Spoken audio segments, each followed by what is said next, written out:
Hi folks, and welcome back to Meaningful Money.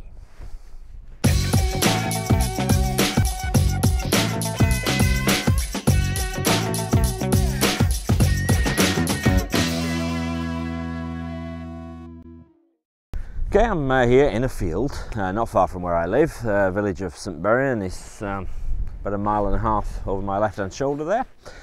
It was a horrible day earlier on. It's turned out okay. Still windy though. It seems like it's been windy for the whole of May. Maybe June will be better. Moving on to a brand new series now, probably going to be quite an important one, and it's going to be on long-term care. Long-term care is such a big deal. We need to deal with it in some kind of detail, really. It's something which is affecting more and more people, and that's only going to get worse. Before we dive in though, as ever, I must thank my good friends down here, 7 Investment Management, who sponsor the show, so thank you to them. Now, here's some statistics for you, just to sort of prove the point as to how big a deal long-term care is and is going to be. As it stands at the moment, there are 420,000 adults in residential care. 1 in 5 people over the age of 70 receive care of some kind in their own home. 1 in 5. Compared to 40 years ago, both men and women live on average 7 years longer than their compatriots 40 years ago. That's a big increase in life expectancy in a short time, and it just reflects the sort of advances in medical care and things like that. Over the next 50 years, the age group of sort of 65 to 84-year-olds is going to increase, they reckon, by 41%. So that's an additional 3.3 million people in that age bracket by 2050. Over the next 50 years, so by 2061.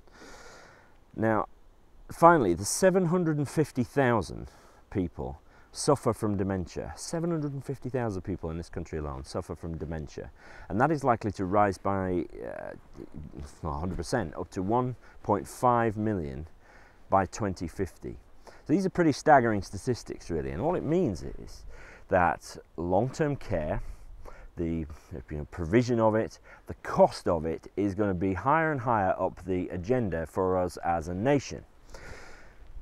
Going into long-term care is a massive deal. It has all kinds of implications. It has huge financial ramifications. If you're lucky enough to have put aside some money, the chances are that that will be eroded very quickly if you need care for a long time. So that has ramifications on your estate planning, what you want your children to inherit when you're gone. There's big emotional upheaval when it comes to going into long-term care, finally moving out of the family home that you may have been in for many years, or moving away from close family, perhaps.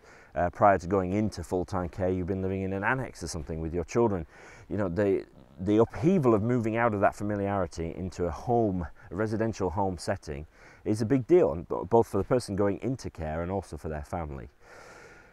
There's all sorts of planning issues around long-term care, which we'll come to in due course. But where we're going in this little mini-series, this is just an introduction. Where we're going is this. First of all, we're going to look at the provision of long-term care. Who does it? Who provides it? Where and how? The sort of financial and medical assessments that take place when determining whether you need care, and then who's going to pay for it. We're going to look at some state benefits around long-term care, what you can and cannot claim for and how that works. Look at what few long-term care products there are around, so that's financial sort of instruments, if you like, which can help your long-term care funding. And then just some planning issues around it. So I imagine we're going to be 6, 7 or 8 videos on this topic at least, but it's going to be an important subject. So that's where we're going.